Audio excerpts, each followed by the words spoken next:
Welcome back, guys. Today in the shop we have a 2007 Dodge Avenger with the complaint of a loud grinding noise coming from the left front when they apply the brakes. I'm expecting either a front pad came apart or they simply just ran it down to metal. However, we're going to pull off the front wheels, inspect it, see what's going on. Well, since this is front wheel drive and we're jacking up the front end, you're going to want to chuck the back wheels. In addition, just apply the emergency brake. I'm going to break the lug nuts loose prior to jacking it.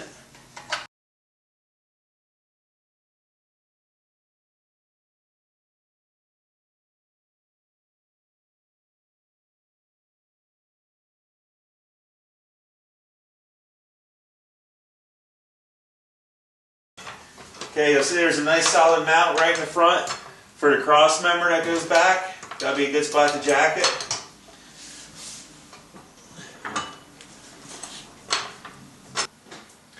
Okay, I would say that's jacked up enough. We got both front wheels off the ground.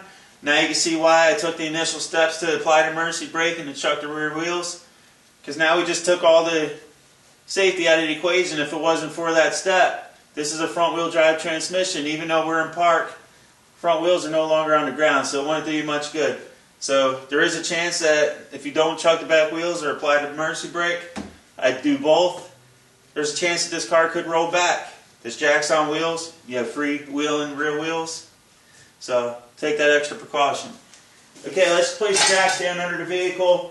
If you take notice, there's a pinch weld down here. That's where the floorboard and the rocker panels meet. You'll see a little spot right here. Just take and place your jack stand under each side. Okay, let's remove the front wheel. It's probably hard to tell in the video, however, this outer pad is pretty much metal to metal. You can see how it's starting to discolor the heat spots on the rotor. So let me pull this caliper off and we'll take a closer look. Another thing is I keep the steering wheel unlocked so I can turn the wheel freely. Okay, just for the record, I use a 3/4 inch socket for the lug nuts. I'll be using a 9/16 for the 2 retaining bolts on the caliper. They're also your slide pins. However, I want to cover a couple things before I take and remove the caliper. There's a few different ways I could go about doing this. I could take and remove the retaining bolts, then compress the caliper when it's off its mount. Since this one doesn't have retaining clips on the outer part of the caliper, you could also do it like this. Now if you have a C-clamp, you could do the same method. However, this is a pair of welding vice grips, clamps. Pretty much, you're going to use it similar to the way you'd use a C-clamp. Put it on the outer part of the caliper housing. This side is going to be against the back plate of the outer brake pad. And you're going to simply just compress the caliper. As you see, it goes in nice and smooth. I'm just going to compress it till it seats. That's all the way in. It's as simple as that. Okay, let's take and remove the caliper.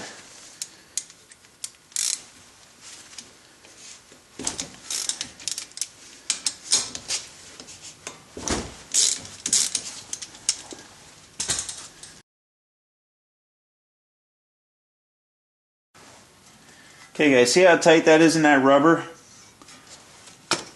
You don't want it to be that tight. So we're going to take and clean these up. And when we put it back together, we'll lube them real well. However, this is the top one.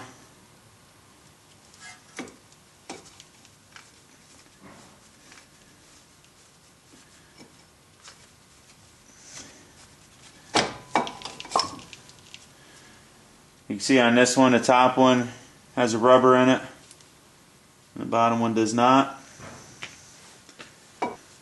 Okay, now I got those bolts removed. I take and remove the caliper. We'll take and clean this up and spray it down with brake cleaner. But what I do, I don't want to leave this hanging on the brake line. So I have this little bungee cord I made up. I just made a shorter bungee cord. I have a longer one. And I just hang it from the strut spring. And that keeps the pressure off that brake line. Okay, now that we have the caliper off, it's obvious where their front brake noise is coming from. there's nothing left to the pads. They're metal to metal. And it's a pretty even wear. As bad as these pads may look, there's one good thing I see going on here, and that's a pretty even wear pattern. Now my inner pad wore slightly more than the outer pad, however it was pretty close. You can see there wasn't much material left on either side. So that's telling me that the pins were floating for the most part. Now if I seen a real heavy pad material left, say on the outer, and the inner pad was wore down to nothing, that's telling me that these pins are froze up, and when you step on the brake, the piston's pushing out, but yet the caliper's froze. So the only thing that's pushing is this inner pad, and the outer pad is staying released, and vice versa. If you have a pin that's sticking, sometimes it will wear the outer pad more than the inner because it'll always be riding the rotor. But most times you'll see the inner pad wore down slightly more, and that's an indication of a binding caliper pin. Or if you see an uneven wear, that's another indication you have a caliper pin hanging up. I'm going to take and remove this caliper bracket because we got to take and remove the rotor. Alright, let's remove the 2 retaining bolts for this caliper bracket.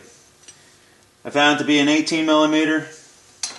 The reason I have 2 wrenches here is simply because I could take and back this one up and get a little more leverage.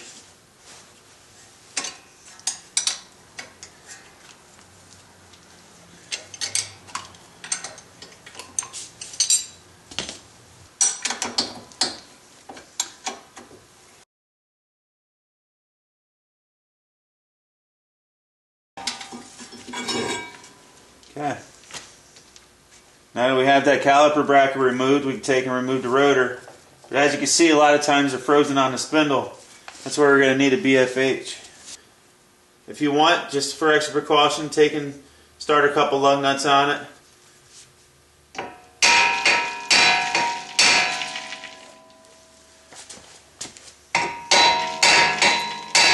As you can see, it doesn't take much. And then you can take and remove the rotor. And you can take notice, you got some severe scarring on this rotor.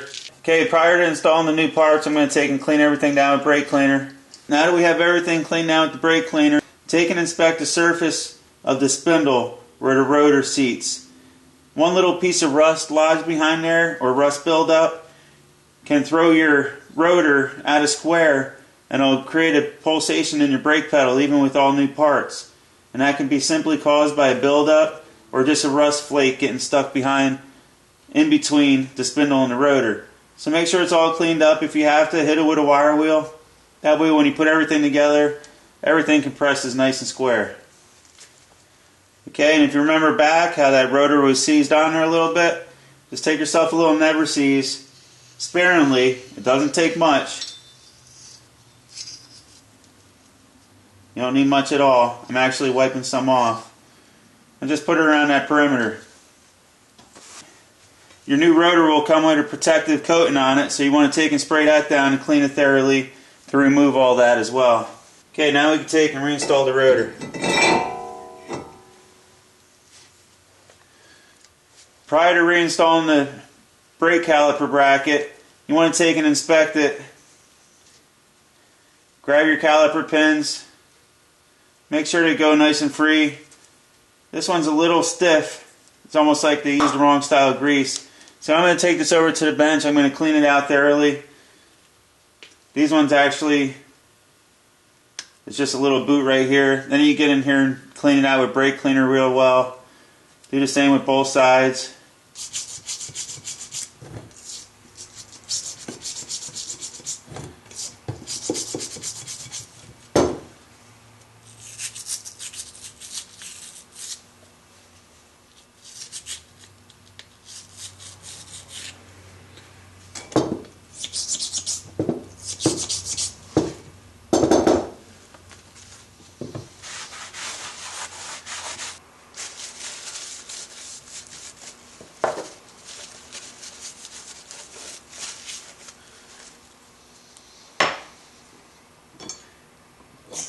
Ah, much better.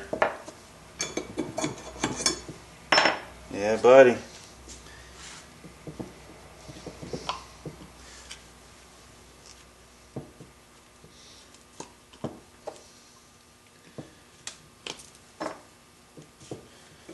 Okay guys, that's what you want to see, is your pins slide in nice and free without any binding.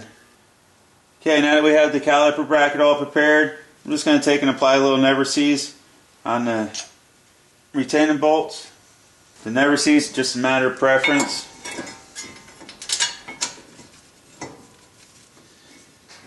Nine times out of 10 I'll be the next guy doing this job, so I want it to come apart for me a little easier.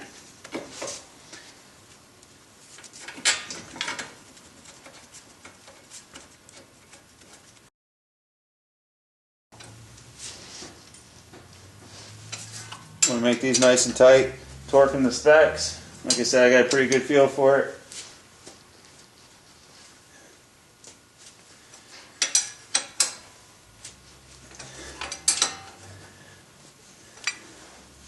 Another thing I almost failed to mention is that this caliper bracket has shims that are clipped into place.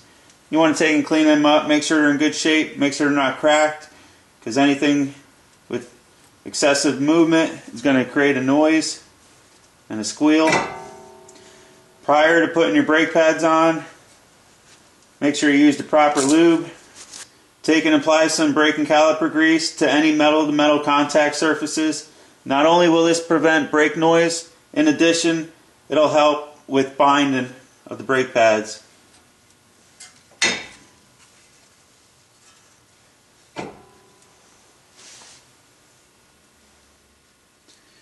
Okay, use it sparingly. The inner pad usually has the indicator, the wear indicator, so once the brake pad gets down to this point, you'll hear a little squeaking. That's to tell you, hey, I'm getting down there, change my brakes before you see what happened here. Okay, we're looking good. As you see, these pads came with shims, so that's another bonus. Okay, now we're ready for the caliper. I cleaned it up earlier. Take and inspect the brake lines while you're here. If you see any type of fatigue or any signs of dry rot, take and replace it. You know, it's a major safety concern. However, do the same here. With your brake and caliper grease, just apply some sparingly to any part that's going to come in contact with the brake pad.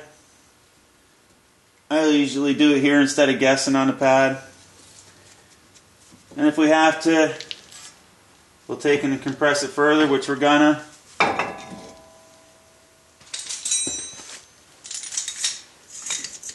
Now if I would have did this right away at a little higher speed, this would have been fine. I would have put it right on, but since I took my time for this video, it kind of drifted out on us. Another thing while you're doing this, if somebody topped off the brake fluid reservoir, it's going to overflow on you. So check it prior to doing this job, and if you have to, take a little brake fluid out of the reservoir. That should be good.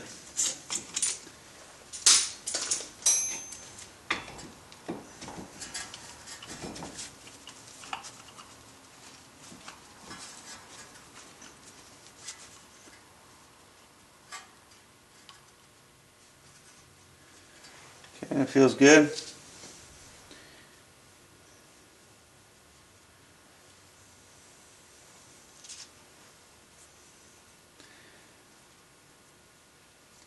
Take note, remember the rubber was on the upper pin.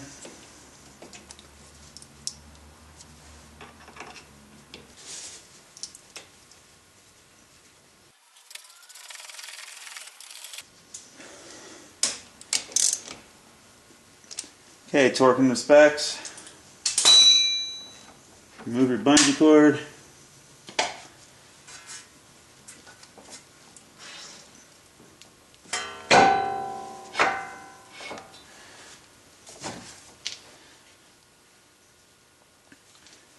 And then just like any job, take a once over, look over your repair. I think we're ready to reinstall the tire.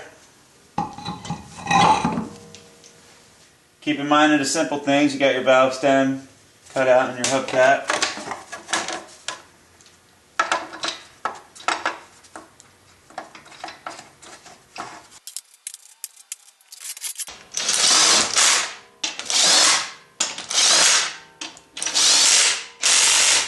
Okay guys, before I let this off the jack stand, I'm going to go repeat the same process on the other side.